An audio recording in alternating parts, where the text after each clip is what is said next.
Good morning. Handa na po ba tayong mag-aral ng salita ng Diyos, ng Panginoon?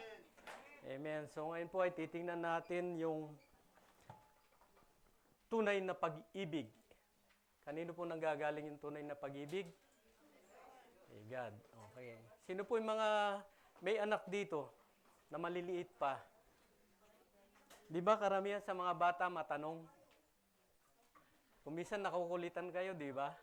Tanong ng tanong kung saan, ano yung mga tinatanong. Pero alam niyo po, tama po yung pagtatanong. Kasi kung hindi sila nagtatanong, hindi sila natututo. Kaya pag sinasagot niyo sila, natututo sila. So gayon din po tayo, kahit may mga edad na tayo, kailangan pa rin natin magtanong. Kaya nga may Bible study tayo, di ba? Pag hindi natin maunawaan, itatanong natin doon sa mga nakakaalam. No? At ito po, ngayong araw na to, may tatanong ako sa inyo. Ano kaya yung tatanong ko? Kung merong pagkakataon, bibigyan kayo ng pagkakataon na magtanong kay Jesus. Ito yung aking tanong. Kung bibigyan kayo ng pagkakataon na magtanong kay Jesus, ng isang katanungan lang, ano kaya ang itatanong nyo sa Kanya? Pag-isipan nyo po, anong gusto nyo itanong kay Jesus? No? Isang pagkakataon na matanong mo ang ating Panginoon, no? Ano kaya ang gusto mong itanong sa Kanya? Well, alam niyo po isang araw, hindi po ako isang abogado. Isang abogado, isang eskriba, eksperto sa batas, expert in Old Testament. One scribe, no? Expert in the law. He asked Jesus. Tinanong niya si Jesus. He asked Jesus, what is the greatest commandment? That was he asked on Jesus. Yun ang tinanong niya kay Jesus. No? So guess kung anong sagot ni Jesus. Ano yung sinagot niya sa kanya? No?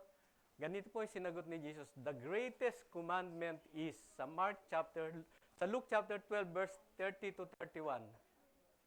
And you shall love the Lord your God with all your heart and with all your soul and with all your mind and with all your strength. No?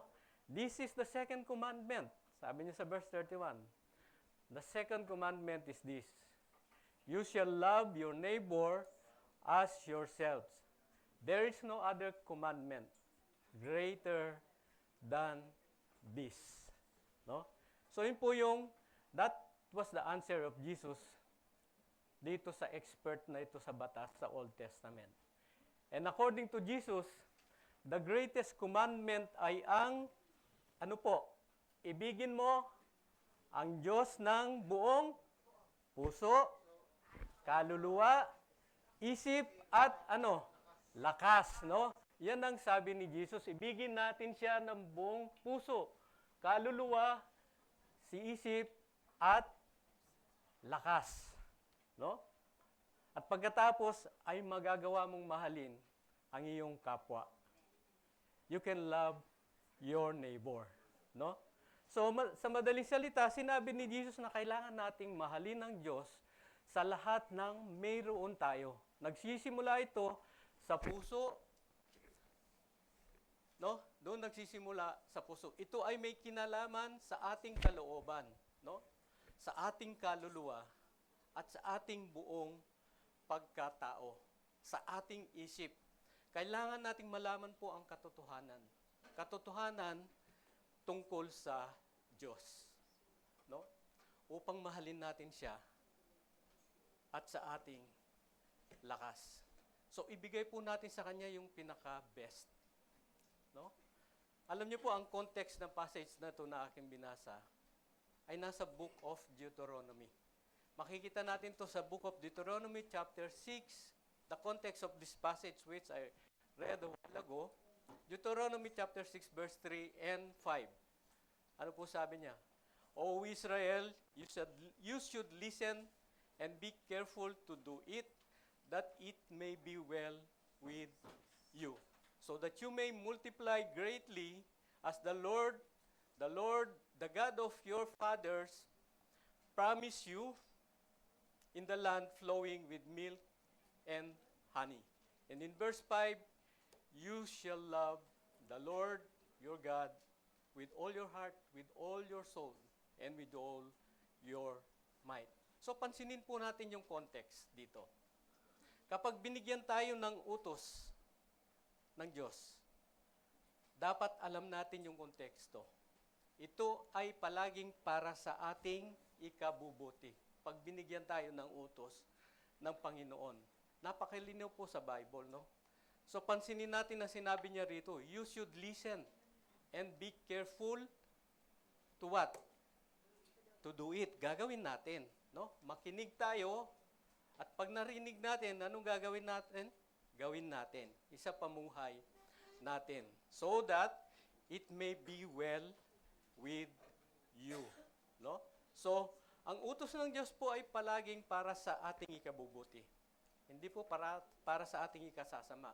At kapag naunawaan natin ang puso ng Diyos, we begin to understand kung bakit binigay niya sa atin ang mga utos na to.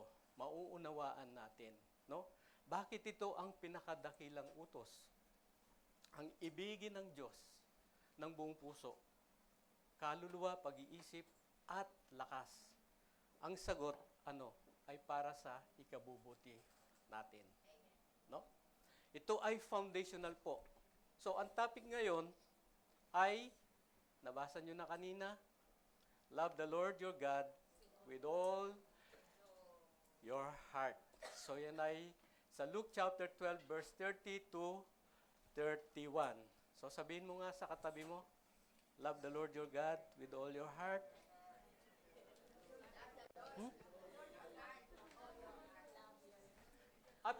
Sorry, that was Mark. Typing error yan.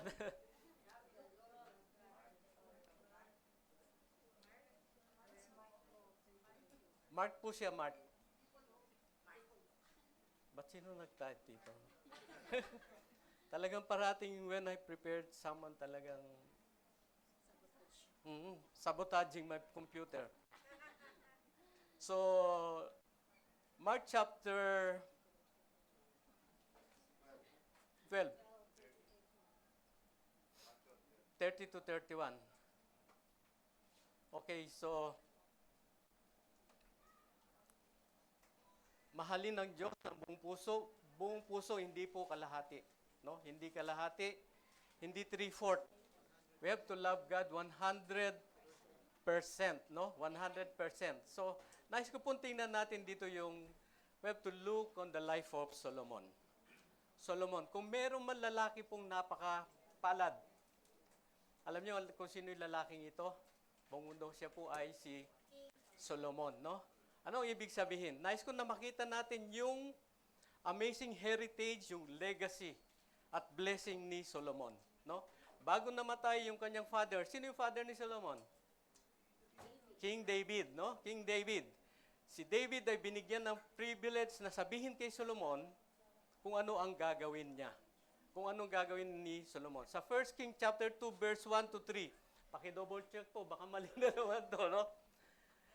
When the time drew near for David to die, he gave a charge to Solomon, his son. I am about to go the way of all the earth. Ibig sabihin po, malapit na siya mamatay. No? He said, be strong, act like man, and observe what the Lord God, your God requires. No? Walk in obedience to Him and keep His decrees and commands, His laws and regulations as written in the law of Moses. Do this so that you may prosper in all you do and wherever you go. No? So napakalinaw po. Hindi na natin kailangan i-Tagalog yan, no? Sa Tagalog Bible. So sa madaling salita, kung patuloy nating babasahin ang passage na ito, no? Si Solomon po ay nagkaroon ng privilege na makatanggap ng huling tagubilin mula sa kanyang mula sa karunungan ng kanyang father na si David, no? At sinabi sa kanya ni David na dapat mong sundin ang Panginoon ng buong puso mo. No? Sinabi sa kanya ni David, kung susundin mo ang Diyos ng buong puso, pagpapalain ka ng Diyos. At pagkatapos ay binigyan niya si Solomon ng babala. Hindi lang sinabi na mahalin mo ang Diyos. Ano yung babala niya? Kung hindi mo siya susundin, mayroon kang mga problema, magiging problema. At i-reject ka ng Diyos. Okay? So, ganito, no? Kaya, napakalinaw po nung warning. Yung warning, hindi lamang po yun. Si Solomon ay nagkaroon ng personal na pakikipagtagpo kay God. No? Kung babasahin niyo yung continuous passage, no? Hindi lahat sa atin po ay nakakapagsabing meron tayong tunay na relasyon. Personal relation na pakikitagpo sa Diyos, no? Na tulad ni Solomon. Sinasabi sa Bible, sa 1 Kings chapter 3, verse 5, sa Gibeon, ang Panginoon ay nagpakita, ang Panginoon ay ang Panginoon ay nagpakita kay Solomon sa isang panaginip. No? At tinanong ng Diyos, ano ang gusto mong ibigay ko sa iyo? Alam ko na pag-aralan nyo na yan. Ilan sa atin na makapagsabing merong ganong karanasan kung saan sinabi sa ng Diyos, ano ang gusto mong gawin mo ko para sa iyo? Alam niyo po si Solomon ay nagkaroon ng amazing blessing. No, sagutin niya si God. No? Humingi si Solomon ng karunungan lamang sa Diyos o wisdom. Okay? Si Solomon ay nanalangin ng may kaayusan during that time. Napakaganda po ng kanyang panalangin na sinabi ng Diyos, nalulugod ako sa iyong panalangin. Okay? At dahil maayos siyang nag-pray, sinabi ni God, sasagutin ko ang iyong panalangin at bibigyan pa kita ng higit pa sa hiningi mo. No? Sabi ni God, bibigyan kita ng bonus. Gusto na ba ang bonus kay God? No? Ang bonus ay hindi lamang karunungan. Okay? Na hiniling ni Solomon. Bibigyan kita ng power o kapangyarihan. Bibigyan kita ng kayamanan, no? Bibigyan kita ng karangalan, no? At sinasabi sa Bible na si Solomon ay tumanggap ng mga amazing na gift mula kay God, no? So binigyan ng Diyos si Solomon ng karunungan, great discernment. Walang katulad po si Solomon na may kahanga-hangang simula. No, nung nagsimula si Solomon. Amazing heritage. Sinasabi nga sa Bible na mahal ni Solomon ang Panginoon. Sinabi rin sa Bible na naranasan ni Solomon ang Diyos. Okay? Kilala niya ang Diyos. So ano po yung lesson sa ating pag-aaral na dapat nating makita? Kailangan po nating malaman kung ano ang nangyari sa pagtatapos ng buhay ni Solomon. Tingnan natin kung paano natapos, how Solomon's life ended. Okay? Nung nagtapos. Isang taong may magandang simula, napakahusay niya, nasimulan, na hindi po mapapantayan ng ibang tao na nagsimula siya. Kung titingnan po natin, ang Bible meron siyang magandang simula. Ngunit pansinin din natin kung paano siya natapos sa kanyang buhay. So tingnan natin sa 1 Kings chapter 11 verse 4 kung paano natapos yung buhay ni Solomon. 1 Kings chapter 4, 11 verse 4, the Bible tells us, when Solomon was old, his wives turned his heart away after other gods. His heart was not fully devoted to the Lord his God as the heart of David his father had been. So makikita po natin may pagbabago na. Nung matanda na si Solomon, ibig sabihin sa huling bahagi po ng kanyang buhay, iniligaw siya ng kanyang mga asawa, yung kanyang puso. Iniligaw, no? Take note, ito po ay may kinalaman sa puso. Okay? May kinalaman sa puso. At ang kaibahan po ay napakalinaw. Yung kanyang puso ay tumalikod sa ibang mga Diyos. At ang kanyang puso ay hindi na devoted doon sa huling buhay niya sa Panginoon. So kita nyo, para kay David, minahal niya ang Diyos ng buong puso. Para kay Solomon, hindi na ngayon ito buong puso. puso. David loved the Lord with full heart. But at this time, Solomon, wala na, half-half na siguro. No? So nais ko pong i-share sa inyo yung acronym na GROW. I just want to share to you the acronym GROW. G-R-O-W. Upang mahalin natin ang Diyos ng buong puso. So isipin natin yung word na GROW. No? Number 1, God. Stands for God. Okay? To love God with all our heart, you've got to go to God. Dapat bumalik tayo sa Panginoon. Simula ito sa Diyos. Pangalawa, we have to recognize. We have to recognize idols in our hearts. No? In your lives. Yung mga idolo. Minsan hindi natin napapansin ito. Number 3, yung O, we have to obey. We need to obey moment by moment. Hindi lang po minsan-minsan. Dapat bawat oras, no? That is how we grow. You grow your love for God. And W, you've got to live a life of worship. Ano ito? Pagpupuri kay God, no? We have to worship. So, titingnan po natin isa-isa ito. Let's begin with God, number 1. So, isipin na lang natin yung kanyang pag-ibig, yung love ni God. We have to meditate. We focus on God. To love God with all our heart, begin with God. His love for us. Yung pag-ibig niya sa atin. And the Bible tells us, we love Him because, what? He first loves us. So, no? Malinaw po yun. Hindi tayo ang unang umibig sa Panginoon. Siya muna ang umibig sa atin. Ikaw at ako ay hindi po maaaring mahalin ng Diyos na sa paraang gusto niya na mahalin natin siya.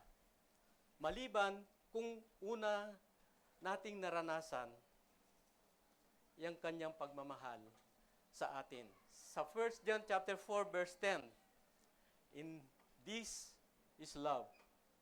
Not that we have loved God, but that He loved us. Siya muna ang umibig sa atin. Pinaraphrase ko lang po ito, meron pang karugtong yan.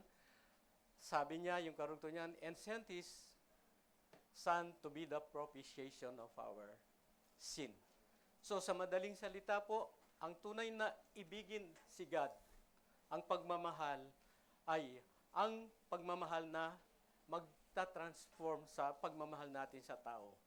Ito po ay, kung minamahal natin ang kapwa natin, nagmamahal na tayo, ito ay nagsimula mula kay God dahil minahal niya tayo. No? Ito ang pag-ibig. Hindi sa inibig natin ng Diyos, kundi inibig po niya tayo. No? So, pansinin po natin yung grammar dito. Hindi naman ako teacher sa English, pero tingnan natin yung grammar. No? In this is love. Not that we love God, but that He loved us. Sinasabi sa atin ni God kung ano ang tunay na pag-ibig. Ang tunay na pag-ibig ay hindi po makasarili. No? Ang tunay na pag-ibig ay tulad ng ginawa ni God. No? Ito ay sacrifice. No? Sakripisyo. Ito ay para sa ating ikabubuti. Yan po ang true love. No? Para sa ating ikabubuti. No? At ginawa ng Diyos, no? Para sa ating ikabubuti. Yan po yung tunay na pag-ibig. At ipinakita po ni God ang tunay na pag-ibig na ito para sa atin. No? Sinabi niya sa atin, no? Minahal niya tayo at ipinadala niya yung kanyang bugtong na anak upang bayaran ang ating mga kasalanan. No? Kaya ano ang ibig sabihin ng i-meditate natin yung kanyang pagmamahal? Ano pong ibig sabihin sa atin ito? Dapat po nakatuon tayo sa puso ng Diyos. Kung ano yung puso ni God. No? Bakit po napakahalaga? Dahil para lumago tayo sa ang ating pagmamahal, dapat tayong magsimula sa Diyos. hindi sa ating sarili. Upang ipakita sa atin kung gaano kahalaga ang pag-ibig, so titingnan po natin yung sinasabi sa Revelations chapter 2, verse 4 at 5. Sabi dito, Revelation chapter 2, verse 5, punta na pala doon. I have this against you, but you left your first love. Therefore, remember from where you have fallen, and repent and do the deeds you did at first. But if not, I am coming to you and will remove your lampstand out of its place, unless what? You repent. No?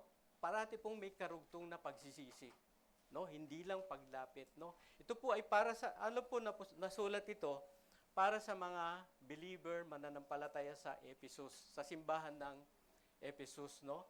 At sinasabi na ang simbahan, ang church ng Ephesus, ay kilala po sila sa kanilang purity o kadalisayan. No? Ito ay tama sila sa doktrina. No? No? Ang simbahan ng Ephesus ay nakikitungo rin sila, may mga kasama silang mga makasalanang tao. Hindi po nila pinapayagan ang mga maling doktrina o maling katuruan. Kaya ayon sa doktrina, sila ay mabuti. Sila ay lubharing matiyaga sa paggawa ng mabuti at sa paglilingkod nila kay God. Kaya ang simbahang ito ng Ephesus, humanly speaking po, ay ginawa ang lahat ng tama. Naglingkod sila, no, sa Diyos ayon sa doctrine ng kanilang church. Sinabi ni Jesus, ano sinabi niya sa simbahan? That you have left your first love. Meron akong laban sa iyo, against sa inyo, ayon sabi niya. But sa kabila ng lahat ng mabubuting bagay, ang pagtitiyaga, ang katapatan, sinabi ni God, ito ang aking ayaw sa inyo. Iniwan mo ang unang pag-ibig. You left your first love. So titingnan po natin ang salitang left your first love. Alam ko sa inyo, sa atin lahat, nagkaroon na tayo ng first love. Pero hindi na po natin pag-uusapan yan. Sabi nga nung kanta niya, first love never dies. Di ba? But hindi po tayo dyan ang pag-aaralan natin. No? Ang parehong salitang ginamit upang ilarawan ng isang divorce dito, no? Dito sa binasa nating passage, pinapakita rin dito yung larawan na parang isang divorce o yung aphamy, no, sa Hebrew word. Ni-reject mo, ibig sabihin, you rejected. Binitiwan mo ang iyong unang pag-ibig. No? Kaya't alalahanin po natin kung saan, sabi niya, kaya alalahanin mo kung saan ka nahulog o kung saan ka na-stumble. No? At magsisi ka at gawin mo ang iyong ginawa noong una. So pinapala, do yung ginawa mo noong una. Kung hindi, sabi niya, ako ay paroroon sa iyo at aalisin ko ang lampara o yung lampstand sa kinalalagyan nito. Maliban, tingnan nyo, may mga talagang hindi pa tayo, may chance. God is, parating binibigyan tayo ng chance. Maliban kung magsisi ka, mag-repent ka, no? Magsisi ka. So, nakita po natin kung gaano kaseryoso si Jesus dito sa Church of Ephesus. Si Jesus po ay nagsasabi sa kanyang simbahan, mayroong isang bagay akong hindi sang-ayon sa inyo, sabi niya. Iniwan mo ang unang pag-ibig. Ano ang ibig sabihin ng unang pag-ibig? Ang unang pag-ibig ay ang pag-ibig natin sa Panginoon noong una natin siyang makilala. The first time na makilala natin ng ating Panginoon. Naalala niyo ba nung una niyo makilala ang Panginoon? Amen. No? Naalala niyo pa ba 'yon? Amen. Mainit ba kayo noon? No? Mainit kayo, minamahal natin si God, no? Hindi ka makapaghintay na mag-church, gusto mo Sunday na. 'Di ba? Hindi ka makapaghintay. No, masipag ka magbasa ng Bible. Tama po ba 'yon? Ngunit maraming beses, ngayon yung busyness natin ngayon, yung activities ay nagkakaroon ng way para mapalayo ang ating puso sa Panginoon. So kita nyo, gusto ng Diyos na maalala natin siya palagi. Okay, sinabi niya, kaya't alalahanin kung saan ka nahulog. Parati mong alalahanin kung saan ka nahulog. So dapat po nating tandaan, magsisi, repent, at gawin yung tama. Laging sinasabi sa atin ng Diyos na bumalik sa ating unang pag-ibig. Ano ang ibig sabihin ng remember o tandaan? Sa tuwing may problema ako na ibigin ang Diyos, hindi ako nakatutok sa aking pag-ibig. Nakatuon ako sa pagmamahal niya sa akin. Doon ako lumalapit na nag-iisip, no? Iniisip ko yung cross, kung ano yung ginawa ni God. Iisipin ko kung ano yung ginawa niya, no? Kung paano siya nagsakripisyo para sa akin. Okay? Kung paano siya nagsakripisyo, kung paano niya pinatawad ang aking mga kasalanan. At alam niyo po kung bakit? Ang pag-meditate sa kanyang pagmamahal sa atin, kung alalahanin natin yung kanyang pagmamahal, lalago po, tiyak ang pagmamahal natin sa kanya. Mag-grow. Ganyan natin mahalin ang Diyos ng buong puso. Noon lahat po tayo, maraming karanasan. Kahapon nga po naalala ko, tinanong ni Tita Juna itong singsing na to. Ito yung singsing na nung girlfriend ko pa lang si Sister Ditas. Sinabi ko sa kanya noon, mamahalin ko siya. Okay? So nung kinasal na kami, meron ng wedding ring. Maliit na. Pero alam niyo po, that is through the principles in the Bible. Na nung niligtas ako ni God, alam ko mahal niya ako. No? So tuwing nakikita ko to at natitempt ako for 20 years, maraming tukso noong kabataan ko pa, tinatawag ako na regal, hindi ako pumayag eh. Pero hindi po. Maraming temptation, lalo na pag malayo ka, if you are far from your family. Pag may asawa ka, kahit hindi ka may asawa. Pero, hindi ko po inalis ang singsing dahil inaalala ko, nire-reflect ko yung pag-ibig ni God. At syempre, nireflect ko rin yung love ko kay Sister Ditas. Kaya pag nakikita ko ang singsing, naalala ko yung sinabi ko sa kanya na mahal ko siya, hindi ako magkakasala. Na-overcome ko. So, yun po yung reflection ng pag-ibig ni God. Kaya, tayo lahat, maging reflection tayo ni Jesus, di ba? Yung nung maging Christ-likeness, yun po yung ibig sabihin nun. Inano ko lang po, in-explain ko lang in my personal, no, para mas lalo nating manawaan yung pag-ibig ni God. Okay? So, madalang po lang akong mag-example ng sarili ko, pasensya. So, yun po na lang sa akin. So, ang ibig sabihin ng G ay nagsisimula ito kay God. No, God, no? Ang pagmamahal niya sa atin. Ang susunod na bagay na kailangan nating matutunang mahalin ng Diyos ng buong puso ay yung i-recognize natin, no? Recognize natin yung idols, mga idolo sa ating puso, in our heart, na ating kilalanin yung mga Diyos-Diyosan na yun sa ating buhay, sa ating puso. Napakadiin po ng sinabi ng Bible. Sinabi sa atin na bantayan mo ang iyong puso ng buong kasipagan. Kailangan mong bantayan ang iyong puso. Hindi po binantayan ni Solomon ang kanyang puso. Bakit? Napakahalaga ng pagmamahal sa Diyos ng buong puso. Ang sabi nga sa Proverbs chapter 4 verse 23, watch your heart over your heart with all diligence, for from it flow the spring of life. Mula sa isang puso ay umaagos ang bukal ng buhay. Bakit? Dahil ang puso, ang iyong pag-ibig, ang direksyon ng iyong buhay ay pinamamahalaan ng pag-ibig ng iyong puso. No? Kapag ang iyong puso ay hindi mo binantayan. Si Solomon, sabi po sa Bible, nagmahal ng mga maraming foreign women. No?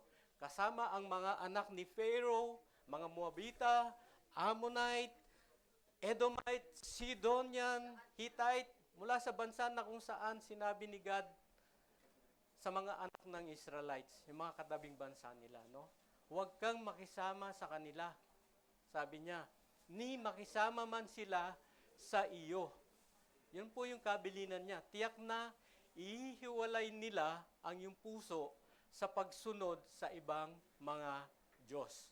Yun ang kabilin-bilinan po. Pinanghawakan po ni Solomon ang mga ito na may pag-ibig. Ano ang napansin niyo sa puso ni Solomon at this point?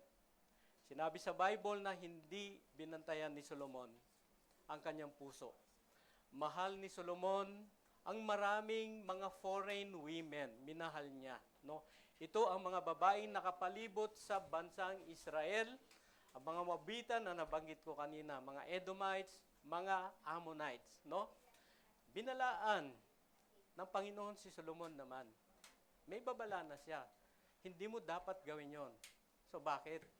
Dahil makakapekto ito sa iyong pagmamahal sa akin. Sabi ni God, yun ang warning niya. At ito ay kung paano mo malalaman kung meron kang mga Diyos-Diyosan sa iyong puso. No? Sa sandaling handa kang i-compromise yung truth, yung katotohanan, no? Na nagmumula sa Diyos. Pag kinompromise mo dyan, yung salita ng Diyos, upang bigyang katwiran yung iyong mga ginagawa, upang i-defend mo yung mga iyong ginagawa. Alam mo na kung ano ang iyong ginagawa, ito na yung mga idolo sa iyong buhay. Kapag nawala sa equation si God. So dapat po nating maunawaan ang ugat ng kasalanan. Ang kasalanan sa likod ng bawat kasalanan. Dapat natin itong maunawaan. Ay kapag mahal mo ang bagay ng higit pa sa pagmamahal mo sa Diyos. No? Yan ang root po ng kasalanan. Diyan nagmumula ang kasalanan. Kaya naman napakahalaga po nito. Mahalin ng Diyos ng buong puso. No? Kung mahal mo ang isang bagay na higit pa sa pag-ibig mo kay God, yun ay idolatry. That is idolatry. At yun ang ugat ng kasalanan na magbubunga pa po ng iba pang kasalanan. Dugtong-dugtong na yan kapag yun ang ginawa mo. No? So, nung pa lang sa 1 King chapter 3 verse 3, sinabi dito na, Now Solomon loved the Lord, walking in the statute of his father David, except that he was sacrificing and burning incense on the high places. So, hindi po kumpleto pala, no? How I wish na dapat dito tumigil na yung Bible verse na to para hindi na nagkasala sana si Solomon. So, maliban, kung hindi, notice, inibig po ni Solomon dito ang Panginoon, no? Minahal niya talaga si God. Sinabi sa Bible na mahal niya ang Panginoon, lumakad siya sa kanyang mga batas. Siya ay sumunod sa Panginoon maliban. Tingnan niyo yung word na except. Except. No? Except. Yan po yung problema. Except. No? Except. Naghahin siya, nagsunog siya ng insenso sa mga high places.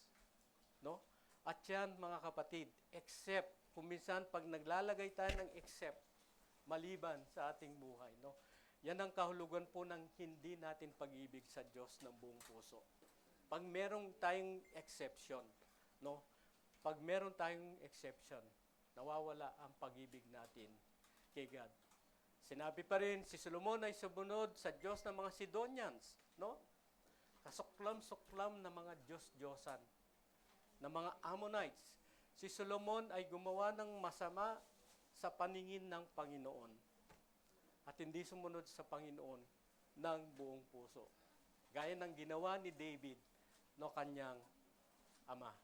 So pansinin po natin muli ang difference o yung kahibahan nito. Hindi lubusang sinunod ni Solomon ang Panginoon, hindi niya minahal ang Diyos ng buong puso tulad ng kanyang amang si David.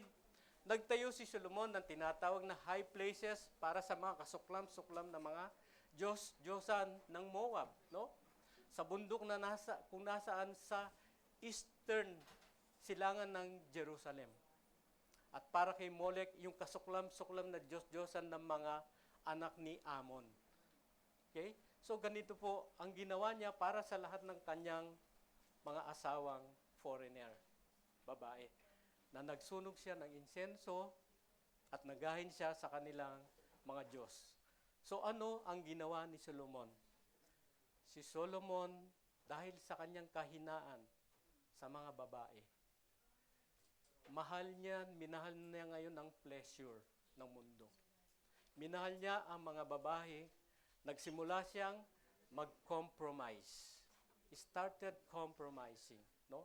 Sa pamamagitan ng pagko-compromise, dahan-dahan po, ngunit tiyak na nanlamig na yung kanyang puso. Nanlamig na yung kanyang puso. So, kung si Solomon ay ang pinakamatalinong tao, ang lalaking may kahangahangang spiritual na heritage o yung pamana sa kanya, ang taong nagkaroon ng tunay na pakikipagtagpo kay God. Kung ang taong ito ay maaaring mahulog, ano ang lesson naman para sa atin? Na kung si Solomon ay nahulog, no? Dapat nating bantayan ang ating puso. We have to guard our heart. Dapat nating mahalin ang Diyos ng buong puso, no? Make sure you have to recognize also idols in your heart, no? Tiyakin na dapat ma-recognize mo 'yon at alisin mo 'yon. At siguradong dapat tanggalin mo yung mga idolong 'yon sa iyong puso, no? Alam niyo po, sinabi minsan ni Martin Luther, hindi ko na po nilagay diyan, whatever thy heart clings to and relies upon, that is properly thy God. Kung ano ang kumakapit at umaasa sa iyong puso, umasa sa iyong puso, yun ang nararapat na iyong Diyos. Sabi niya, sa madaling salita, kung yun ang layunin ng iyong kaligayahan, kung yun ang layunin ng iyong seguridad, no? Mga kapatid, yun po ang iyong idol. Yun yung iyong idolo, no? Dahil ang isang Diyos-Diyosan ay anumang bagay, sino mang pumalit sa lugar ng Diyos sa iyong buhay. Yun po ay Diyos-Diyosan. Kapag pumalit sa buhay mo, ang Panginoon, no? Tinatanong po ng mga maraming tao, paano ko malalaman? How do I know? Narito po ang ilang suggestion. The test of love. Ano ang handa mong i-compromise para makuha mo ang gusto mo? Para sa ilang mga tao, ito yung pag-aasawa, no? Marriage. Okay? Willing silang mag-compromise para makapag-asawa. But be careful. The test of love, no? Paano naman ang pagsubok ng iyong kaligayahan? So ano ang pinaniniwalaan mong kailangan mo magkaroon para tunay na maging masaya ka? Ano ang kailangan mo, no? Narinig mo na ba ang mga taong nagsasabi niyan sa'yo? O napagkwentuhan nyo na ba yung mga ganyang bagay? Kung meron lang ako nito, siguradong masaya na ako. Di ba? Narinig niyo ba yon? Kaya't hanggat wala ang mga ito sa akin, hindi ako magiging masaya. Narinig niyo na ba yon? Alam niyo kung ano ang nangyari? Kapag ganun, yung isip at yung sa inyong puso, yun na ang idolo. Magiging idolo mo sa iyong buhay. No? So, paano naman ang test of emotion? Ang iyong emotion. Ano yung labis mong ikinagagalit? Bakit parati kang nagagalit? Anong dahilan kung bakit ka napupunta minsan sa depression? Para sa ilang mga tao po, ito ay yung kanilang reputasyon, yung status nila, no? sa buhay. Pakiramdam nila, sinira nila yung kanyang reputasyon. Sasabihin niya, ako ay lubos na winasak. Kaya ngayon siya ay dumaan sa depression. Bakit? Ginawa nilang Diyos ang kanilang reputasyon sa kanilang idolo, no? Sarili. Okay? So paano naman ang pagsubok sa iyong security? Ang iyong seguridad. Yung challenge sa iyong security. Anong dahilan ng pagkabalisan nyo? Kung minsan yung parang takot kayo o naparati kayo nakakaramdam ng takot. No? Ano ang nakakatakot para sa iyo? Maraming tao po natatakot na mamatay o sa kamatayan. Okay? Lahat po tayo naranasan natin yung COVID-19. No? In-expose nito sa atin kung ano saan tayo makukuha ng security. Diba? Saan tayo mapapagkunan natin ng seguridad o security. So, ito yung tanong ko po sa inyo. Nasaan nyo kinukuha ang inyong security? Nasaan ang inyong security? Kanino ang inyong security nanggagaling? No? Ito ba ang iyong health? Kapag malusog ako, okay ako, di ba? Secured ako, ganun ba? Ito ba ang iyong trabaho? No? Ito ba ang iyong kayamanan o pera? So ito po yung isang suggestion, no? Ang ating tunay na security ay dapat nasa Diyos. At sa Diyos po lamang ang ating dapat na maging security. Wala na pong iba, no? So alam nyo ba na ang idolo ay hindi naman masamang bagay, yung mga idols, no? Ang mga mabubuting bagay sa buhay ay maaring maging mga idolo rin, no? Maging idolo na natin. Kagaya limbawa ng ating family, ang ating relasyon, ating ministry, no? Anumang bagay na pumalit sa Diyos sa iyong buhay, yun po ay magiging idol, no? Ang anumang bagay na pumalit sa Diyos sa iyong buhay, yun ay magiging idolo mo. So, ito ang tanong ko ulit sa inyo. Mahal nyo ba ang Diyos ng buong puso nyo? O ang mga ito ba ay nakakikipagkompetensya sa iyong pag-ibig sa Diyos? Yung mga nabanggit. Itong mga pera, property, comfort, pleasure. Yan ba ang nakikipagkompetensya sa pag-ibig mo kay God? No?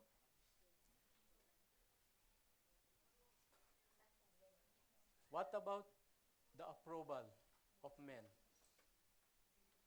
Ang pinakamasamang idolo ay palaging tungkol sa ating sarili. Self. No? Kapag sinabi sa akin ng mga tao hindi ko magagawa, pinatawad ko na yun. Sabihin mo, nagkasala sa akin. Pero hindi ako handa. Hindi ko gusto. At sinabi mo, ganun, pinatawad ko na yung taong ito. Ngunit tayo kong makita pa ngayon ang taong yun. Bakit? Dahil ang puso mo ay tungkol sa sarili mo. Yourself, no? Gusto mong pasayain ang iyong sarili. Hindi ito tungkol sa Diyos, sarili mo. Okay? Hindi ito tungkol sa pagsunod sa Kanya, sarili mo. No? Self. So, paano mo mamahalin ang Diyos ng buong puso? Number 3, ito yung sa ating pag-aaral. Obey. No? Ang pinakamalaking motivation ay dapat palagi ang pag-ibig, love. Ano ang matututunan natin tungkol kay David? No? Acts chapter 13 verse 22, ano yung sinabi? I found David, man after my heart, who will do all my will. Susunod lahat siya sa akin. Ang ibigin ng Diyos ng buong puso ay maging obedience tayo, no? Sumunod tayo, no? Hindi ibig sabihin nito na ang pagiging perfecto na tayo kapag hindi tayo nakasunod, no? Ngunit ang ibig sabihin po nito ay sa kaibuturan ng ating puso. Mag-decide ka na nais mong gawin ang lahat ng kalooban ng Diyos. So pansinin po natin yung sinabi niya dito na to do all my will na sinabi dito sa passage na to. ang lahat. Hindi po selective, no? Hindi po selective, hindi 90% lang yung gagawin niya yung will ni God. Hindi, kundi 100%, no? So, ibig sabihin nito ay hindi ka na magkakamali. Pag 100% na susundin mo ang utos ni God, siyempre hindi po. David himself nagkamali siya. But notice that heart of David, yung puso ni David. Sa Psalm chapter 40 verse 8, anong sabi niya? I delight to do your will, my God. Your law is within my heart, no? Ito ay kahanga amazing po. Para kay David, sinabi niya, I delight. I delight, sabi niya. Pansinin po natin, hindi ito tungkulin. Ito ay kagalakan, no? To do your will. Sabi, na-realize ko na kung mahal mo ang isang tao, natutuwa kang gawin yung kalooban ng Diyos o aking Diyos. Sabi, ang iyong kautusan ay nasa aking puso. Para kay David, ang pagsunod sa batas ng Diyos, hindi niya ito tinitingnan bilang isang obligasyon. Ito ay kasiyahan sa kanya. Ito ay isang privilege, no?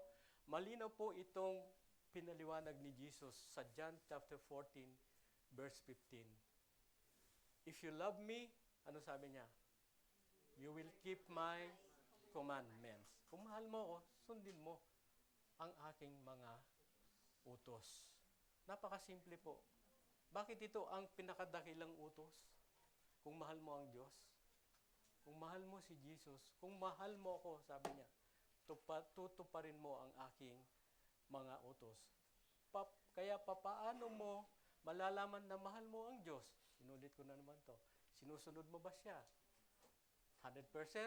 90%? O anong percent mo siya sinusunod? No?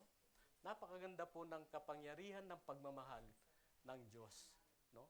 Yung pagmamahal ng Diyos. May mga bagay po na hindi natin mararanasan hanggat hindi natin sinusunod ang Diyos. No? May mga tiyak na katotohanan, truth.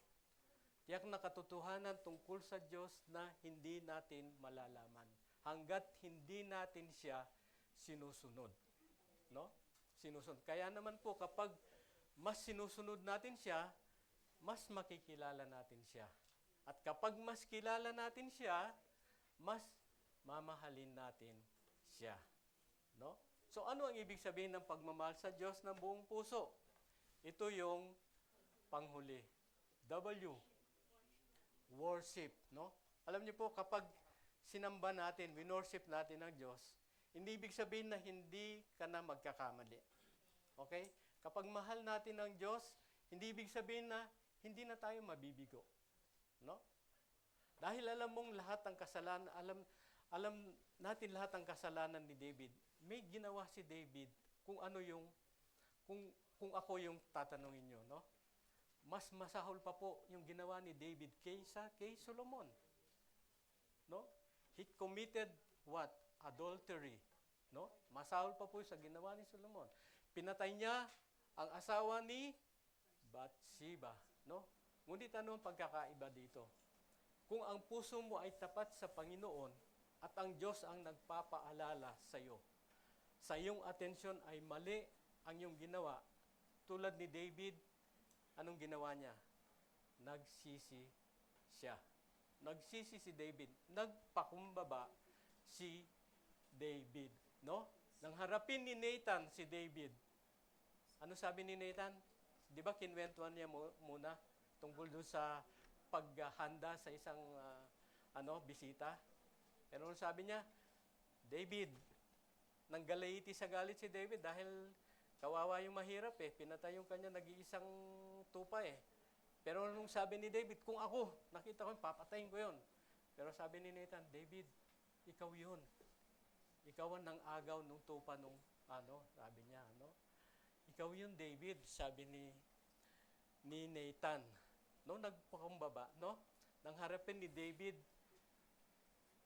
no, ikaw ang may kasalanan.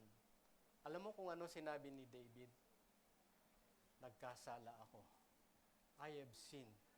Nagkasala ako. Inamin niya yung kanyang kasalanan. So kita niyo po ang pag-confess, no, ng ating kasalanan, repentance at ang worship, sila ay magkakasama. So ano pong ibig sabihin? Tingnan natin kung paano nagsisi si David. Kung paano niya ipinagtapat yung kanyang kasalanan.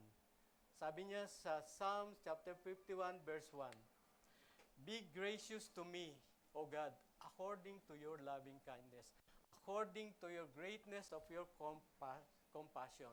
Blot out my transgression." No? Ito ang sinabi ni David, maawa ka sa akin. Sabi niya, be gracious to me. Sabi niya, I need your grace.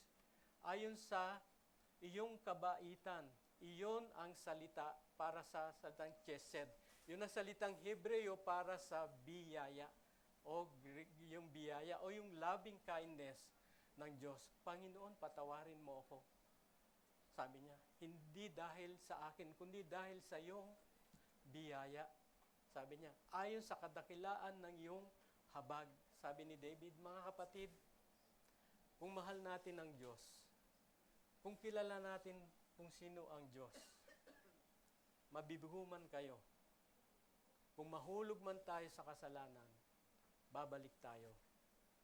Tumugon sa pamamagitan ng pagsisisi. Yun ang dapat nating gawin. Kung mga nakagawa tayo ng mga mali, kasalanan, mag-repent tayo. No? Magsisi tayo. No? So, pansinin po natin yung confession ni David.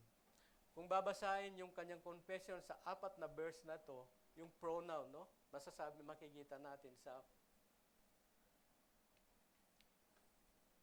verse 2. Ano sabi niya? Wash me from my iniquity. Cleanse me from my sin. For I know ano sabi niya? My transgression. Sa verse 4, I have sinned against you. I have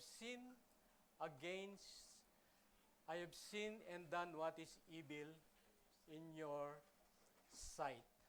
No? So, kita niyo po, kapag nagsisit ka, kapag inamin mo ang iyong kasalanan, hindi mo sinisisi ang iba. Inaako mo, no? Inaako mo ng personal yung mga responsibility na nagawa mo. Hindi yung gumagawa ka ng mga alibay, siya kasi kaya ako nagawa to. Si David, inamin niya direkta, no? Ganyan po. Ganun mo dapat kamahal ang Diyos, no? At ganyan ka dapat sumamba sa Diyos. So bakit ko po kinukunik yung confession, repentance, at worship? Sa pareho pong chapter 51, kung babasahin natin ang ilang verses dito pababa, mapapansin po natin na pagkatapos i-confess ni David yung kanyang kasalanan, sinabi niya, "Open my lips, Lord, and my mouth will declare your praise." So yun yung pag-worship, no? Sumamba siya, no? Magsamba siya. Nakita nyo? Minahal ni David ang Diyos ng buong puso. Ngunit alam niyang nakagawa siya ng kasalanan, no? Kaya nagsisi siya, umamin siya. So, para sa anong purpose? Pagkatapos ng confession, pagkatapos ng repentance, naranasan niya yung pagpapatawad, no? Para sa anong layunin? Sa worship, no? Pagsamba, worship. Yan mismo ang sinabi niya. Panginoon, buksan mo ang aking mga labi. No? Sa parehong chapter, upang mahiyag ko ang iyong papuri, sabi niya sa Tagalog. Pansinin niyo sinabi niya. Sa verse 16, no? Psalm, "For you do not delight in sacrifice, otherwise I will give it." Kaya niyang ibigay yung mga sakripisyo kahit anuman yon. "You are not pleased with burnt offering." Sabi niya, sa verse 17, "The sacrifices of God are a broken spirit, a broken and contrite heart, O God, you will not despise." So yun po yung ginawa ni David, no? Yan ang kahulugan po ng salitang repentance, no? Repentance is an act of worship, no? Is an act of worship. Kapag inalay mo kay God ang yung brokenness ng iyong spirit, no? Yung brokenness of your spirit, yung brokenness ng iyong puso. Okay? Yung brokenness ng iyong makasalanang puso. Sasabihin mo, Panginoon, narito ako. Walang dahilan. Nagkasala po ako laban sa iyo. Yun ang gagawin mo. No? So, mga kapatid, ito po, ang message nito para sa akin mismo ay napaka-encouraging para sa akin.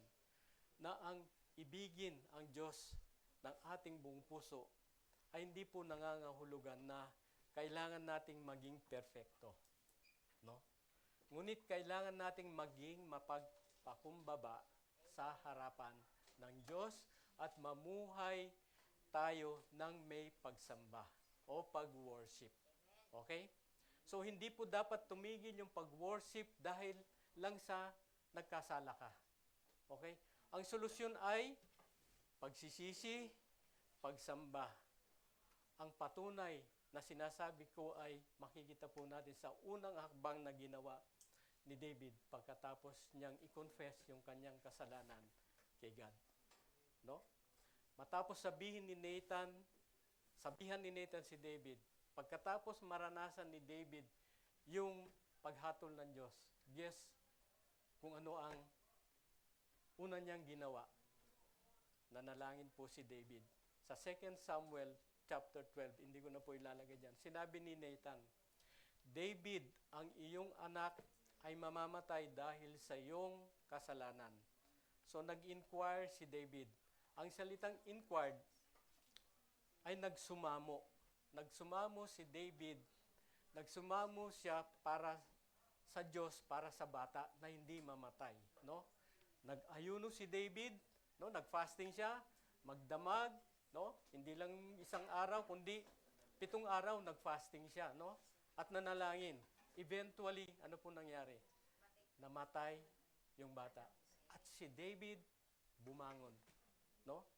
Pansinin kung anong ginawa ni David. Matapos mamatay po yung bata, anong ginawa niya? Siya ay naglinis ng kanyang katawan, nagpahid ng langis, no? Nagpalit ng kanyang damit, no? At pumasok siya sa templo ng Panginoon at sumamba. Pagkatapos ay bumalik siya sa kanyang bahay at siya ay nag-request ng mga pagkain at kumain siya. Nag-fasting siya ng 7 araw kasi no? No food, no? Ngunit pagkatapos nung pag-fasting ay nagdasal siya within his heart nang matuklasan niyang patay na yung bata. Ano yung kanyang ginawa? Pumunta siya sa templo at nag-worship sa Panginoon. Alam niyo po kung gaano kahirap sambahin ng Diyos kapag tayo ay nabigo. Kapag halimbawa hindi sinagot ni God ang ating mga panalangin. Ngunit ganun po ang puso ni David. Hindi sinagot, no? Isang pusong tapat sa Diyos kahit hindi sinagot yung kanyang panalangin. We can devote our heart to God kung magtitiwala po tayo sa Kanya. Kung alam mong nagmamalasakit siya sa iyo, no? Mga kapatid, ito ulit ang tanong ko sa inyo. Mahal niyo ba ang Diyos? No? Alam mo bang mahal ka niya? No? Mahal na mahal ka ng Diyos. Kaya sinabi niya, ang tanong niya, do you love me with all your heart? Mahal ba natin ng buong puso ang ating Diyos? No? Ang ibigin po ng Diyos ng buong puso ay nangangahulugan na sinasamba natin siya. So nakikita natin ng pagsamba ay nag-uumapaw na ating pagmamahal yan kay God kapag nagsasamba tayo. Pagsamba ang ating tugon. Worship will be our response, no? Lagi kong sinasabi na ang pagsamba, ang worship ay isang parang thermometer at thermostat. Alam niyo po, yung thermometer, sinusukat nito ang love relationship natin kay God, no? Kung mas mahal mo ang Diyos, mas gusto mo siyang sambahin, kasabay nito ay yung thermostat. Nire-regulate niya. Bakit? Sa tuwing nakatutok tayo sa Diyos, sinasamba natin siya, lumalago po yung pagmamahal natin sa Kanya. Kaya dapat maging habit po natin ang pag-worship. Kahit hindi sa corporate worship, even personally, dapat mag-worship tayo, no? So alam niyo po, dalangin ko na ang message na ito ay nangusap sa puso ng bawat isa sa atin, no? Ikaw, ako, mahal tayo ng Diyos ng buong puso. Kaluluwa, isip at lakas. Ang tanging paraan po na magiging matagumpay tayo ng maayos ay magkaroon ng ganitong motivation sa ating buhay. Mahalin ang Diyos ng buong puso, kaluluwa, isip, at lakas, strength. Tandaan, ang buhay Kristiyano po ay parang marathon. Sabi nga, alam niyo marathon, di ba? Hindi po ito 100-meter dash, no? Ito ay long distance running. Okay? Nais ko na makatapos tayo ng maayos. Lahat, no? Mga kapatid, gusto nyo bang matapos ng maayos ang buhay nyo? Sa pagtatapos ng ating buhay, maririnig natin at sasabihin ni God sa atin. Ano kaya ang gusto nyong marinig? Well done, good and faithful servant, no? Marahil ang ilan dito ay magsasabi, Pastor Rod, hindi ko naman talaga mahal si God ng buong puso. Nais kong, we can pray for you mga kapatid. Nais kong manalangin na tulungan ka ni God kung nag-i-struggle ka, no? Na maranasan yung kanyang pagmamahal. Natanggap mo na ba ang pag-ibig ng Diyos ng buong puso? Kung hindi pa, gusto kong malaman mo, kapatid, na ang unang hakbang sa pagmamahal sa Diyos ay ang maranasan yung kanyang pag-ibig.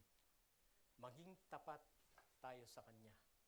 Marahil ikaw ay katulad ni Solomon, no? Marami kang alam tungkol sa Bible, no? Ngunit, maaaring mga head knowledge lang yun, no? Ngunit ang puso ay hindi totally devoted sa Diyos, no? Nais kong ipag-pray ka, kapatid, ngayon. I-dedicate mo fully ang iyong puso sa Diyos. Honestly, kung gagawin mo ito, mararanasan mo yung tunay na kaligtasan. Kung ang iyong puso ay ganap na nakatuon kay God, mararanasan mo yung amazing na pag-ibig at presence ni God sa iyong puso. Dahil ang Diyos po ay after sa ating puso. Ipagdasal natin na panalangin, ipagdadasal ko po na ipanalangin, no? Ito, nakasama ka kung nakakaranas ka ng may pag-aalinlangan, no? Tayo po'y manalangin. Panginoong Yesus, na-realize ko po na parang hindi kita mahal ng buo sa aking puso. Nais kong, Panginoon, na mahalin ka ng buong puso. Lord Jesus, help me. Tulungan mo po ako na ma-realize ko na nais mo na mahalin kita ng buong puso. Kaya ngayon, lumalapit po kami sa inyo, Panginoon. Lumalapit po kami. Tinatanggap po namin ang inyong pagpapatawad. Salamat, Panginoon, sa inyong pagpapatawad. Tinatanggap po namin ang iyong pag-ibig, Panginoon. Your love, Panginoon. Ngunit ngayon, I declare, pinapahayag ko, Panginoon, tulungan mo akong mahalin ka. Tulungan mo po kaming mahalin ka, Panginoon. Pinili namin ngayon na ikaw lamang ang aming mamahalin, Panginoon. Ibinibigay ko po ang lahat. At dalangin ko na ang kakayahan kong mahalin ka, Panginoon, ay lumago araw-araw. Palaguin mo po ang aking pagmamahal sa iyo, Panginoon. Mahal kita, Jesus. We love you, Jesus. Tulungan mo po kaming mahalin ka namin nang higit pa sa aming buhay. Maraming salamat po sa mga katotohanan na ipinahayag mo ngayon. Ito po yung aking dalangin sa pangalan ni Jesus.